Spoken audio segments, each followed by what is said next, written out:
प्रयागराज कुंभ।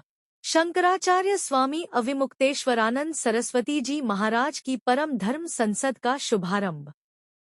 प्रयागराज कुंभ में शंकराचार्य स्वामी अविमुक्तेश्वरानंद सरस्वती जी महाराज की अगुवाई में परम धर्म संसद का आरंभ हो गया। संसद के प्रथम दिवस में कई महत्वपूर्ण मुद्दों पर विचार विमर्श हुआ और प्रस्ताव पारित किए गए। धर्म संसद में पारित प्रस्ताव के अनुसार जो व्यक्ति हिंदू होकर मांस का निर्यात करता है या गोहत्या से किसी भी प्रकार से जुड़ा हुआ है, वह हिंदू नहीं माना जा सकता। इस बयान ने समाज में गोसंरक्षण और धार्मिक मान्यताओं की गंभीरता पर जोर दिया। शंकराचार्य जी महाराज ने कुंभ के महत्व और इसके आध्यात्मिक पहलुओं पर भी प्रकाश डाला। उन्होंने प्रथम शाही स्नान के महत्व के बारे में बताते हुए कहा कि यह स्नान न केवल आत्मिक शुद्धि का प्रतीक है, बल्कि सनातन धर्म की परंपराओं को जीवंत रखने का माध्यम भी है। परम धर्म संसद में समाज और धर्म से जुड़े कई अन्य विषयों पर भी चर्चा की गई, जो आने वाले दिनों में कुंभ में श्रद्धालुओं को मार्गदर्शन प्रदान करेंगे। प्रयागराज कुंभ का महत्व। कुंभ मेला सनातन धर्म की सबसे बड़ी आध्यात्मिक सभाओं में से एक है, जहां करोड़ों श्रद्धालु स्नान, ध्यान और साधना के लिए आते हैं। इस बार प्रयागराज कुंभ में धर्म संसद का आयोजन इसे और भी विशेष बना रहा है। आगे क्या होगा? परम धर्म संसद के अगले सत्रों में धर्म और समाज से जुड़े अन्य ज्वलंत मुद्दों पर चर्चा होगी। इसके साथ ही कुंभ में उपस्थित श्रद्धालुओं को मार्गदर्शन और प्रेरणा देने के लिए संतों और महात्माओं द्वारा प्रवचन और कार्यक्रम आयोजित किए जाएंगे। प्रयागराज कुंभ। 11 प्रदेशों के गौ सांसद और सदस्य जुड़े। संसद भवन जैसी व्यवस्थाओं के साथ धर्म संसद का आयोजन। प्रयागराज कुंभ में आयोजित परम धर्म संसद इस बार विशेष चर्चा का केंद्र बन गई है। इस धर्म संसद में 11 प्रदेशों से आए गौ सांसदों ने भाग लिया, जो धर्म, संस्कृति और गौ संरक्षण से जुड़े मुद्दों पर गंभीर विचार विमर्श कर रहे हैं। धर्म संसद का आयोजन जिस पंडाल में किया गया है, वह अद्वितीय है। इसे संसद भवन की तर्ज पर डिजाइन किया गया है। इसके साथ ही व्यवस्थाएं भी संसद भवन जैसी ही हैं, जिसमें अनुशासन, बैठने की व्यवस्था और विषयों पर व्यवस्थित चर्चा का ध्यान रखा गया है। कपिल नायक, bureau.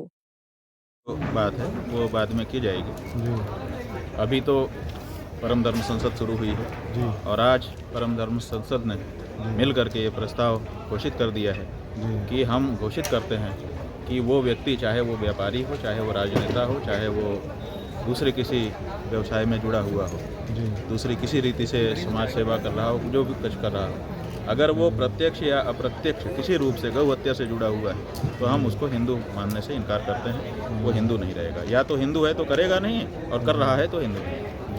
Swami ji, sky India TV के गोरक्षा आंदोलन में आपके साथ आपकी टीम खड़े रहना चाहती है। आप किस रूप में हमारी टीम को मतलब आदेशित करना? देखिए, जो व्यक्ति जिस विधा का विद्वान होता है, उसी विधा में उस विषय को अगर वो उठाए या करे तो उसका परिणाम आता है। तो आपकी जो टीम है वो जिस विधा की विशेषज्ञ है, हम चाहेंगे कि उस विधा में गाय की जो बात है, ये हमारी बात नहीं है, ये आपकी बात नहीं है, ये सबकी बात है। और सच बात तो ये है कि हिंदू धर्म वालों की भी नहीं, ये तो सब धर्म वालों की बात है। गाय अगर सुरक्षित रहेगी तो सबका स्वास्थ्य सुरक्षित रहेगा, बहुत कुछ व्यवस्थित हो जाएगा। तो ये तो सबकी बात है। इसलिए इस बात को उठाने के लिए जो लोग भी आगे आना चाहते हैं, उनके अंदर भगवान ने जो विशेषज्ञता दी है, उसी विशेषज्ञता का वो प्रयोग करें और आगे उठाएं। उसमें क्या क्या है, तो वो देखता है कि उसके जीवन में 2 चीज़ें हैं, एक है पुण्य और एक है पाप। पुण्य कर्म के करने के कारण उसको सुख मिलते हैं, पाप कर्म करने के कारण उसको दुख मिलते हैं। और उसके जीवन में सुख दुख यही आ रहे हैं, जा रहे हैं। कभी कभी दुख का पलड़ा भारी हो जाता है, कभी कभी सुख का पलड़ा भारी हो जाता है। तो वो सोचता है कि मेरे पाप जो हैं वो मुझसे अगर दूर हो जाते तो कितना अच्छा होता है, और फिर कुछ पुण्य भी मैं कर लूँ। तो पाप को मिटाने के लिए हर समय वो प्रयास करता रहता है, और हर समय पुण्य कमाने के लिए प्रयास करता रहता है, धार्मिक आध्यात्मिक रूप से। तो ये जो पाप को मिटाना और पुण्य को कमाना, ये जो हम सनातन धर्मियों की कार्यशैली है, इसमें ये कुंभ हमको बड़ी मदद करता है, क्योंकि इसमें माना जाता है कि यहाँ आकर के जो डुबकी लगाता है उसके जन्म जन्मांतर के, इसी जन्म के नहीं जन्मांतरों के भी पाप नष्ट हो जाते हैं। तो हमारे लिए ये बड़ा पर्व होता है और हम आकर के यहाँ गोता लगाते हैं और पाप मुक्त होकर के पुण्यार्जन करते हुए जाते हैं और भविष्य में पाप से बचने का संकल्प ले लेते हैं, तो हमारा जीवन बहुत अच्छा हो जाता है। एक श्लोक मिला जिस श्लोक सार्थक है श्लोक, और हम लोग इन्हीं श्लोकों के, ये हमारे ऋषियों महर्षियों के कहे गए अनुभूत बातें हैं। ये बातें ऐसी नहीं है कि किसी को बरगलाने के लिए किसी ने कह दिया।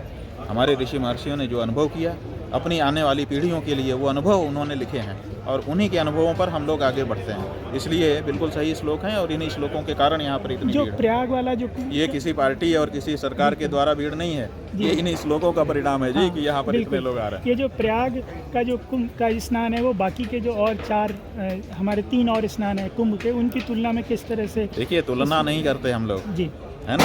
ये 5 उंगलियां हैं हमारी, कौन सी इसमें महत्वपूर्ण है बताओ? बिल्कुल। ये वाली की, ये वाली की, ये वाली की, ये वाली, सभी। हाँ सब है, तब मुट्ठी बनेगी, नहीं तो नहीं बनेगी, बस। इसलिए ये जब जिसका मौका होता है ना, हाँ। उस समय उसका महत्व हो जाता है। जब बेटे का विवाह होता है तो बेटा घोड़े पर चढ़ करके चलता है, बाप पैदल चलता है। और जब बाप की शताब्दी पूर्ति होती है तो बाप जो है वो घोड़े पे चढ़ता है, बेटा पैदल चलता है। ये हमारा सनातन धर्म है। यहाँ पर सबका चक्कर आता है, किसी न किसी दिन कोई एक दिन घोड़े का भी महत्व होता है हमारे यहाँ, उसकी भी पूजा होती है, पता है कि नहीं? बिल्कुल। इसलिए हमारे यहाँ किसी का महत्व नहीं है, ऐसा नहीं है। तुलना हम करते नहीं, हम जानते हैं कि किसी दिन जिसका जो दिन होगा उस दिन वही महत्वपूर्ण होगा। तो अभी प्रयाग का दिन है, इसलिए प्रयाग महत्वपूर्ण क्या कोई विशेष विधान है स्नान करने का, और अगर वो है होते हैं। जो सामान्य स्नान है शरीर के मैल धोने वाला, वो हम लोग रोज करते हैं, इसलिए वो सामान्य स्नान है। ये विशेष स्नान है मन के मैल को धोने वाला, इसलिए इसके नियम भी विशेष है। इसलिए संकल्प पूर्वक पवित्र रहते हुए, पवित्र आचरण करते हुए यहाँ आना, आ करके श्रद्धा पूर्वक त्रिवेणी में जाना, पहले शरीर के मैल को धो करके घर में नहा करके पुण्य स्नान करने के लिए वहाँ जाना, और मूसल जैसे डुबा करके निकल आता है ऐसे ही डुबकी लगा के बाहर आ जाना। शरीर के मैल को धोने की कोशिश न करना, केवल मन के मैल को धो करके बाहर निकल जाना, ये नियम है। ये जो कल 44 साल बाद आए हैं। बोलो। एक ये जो माघ मास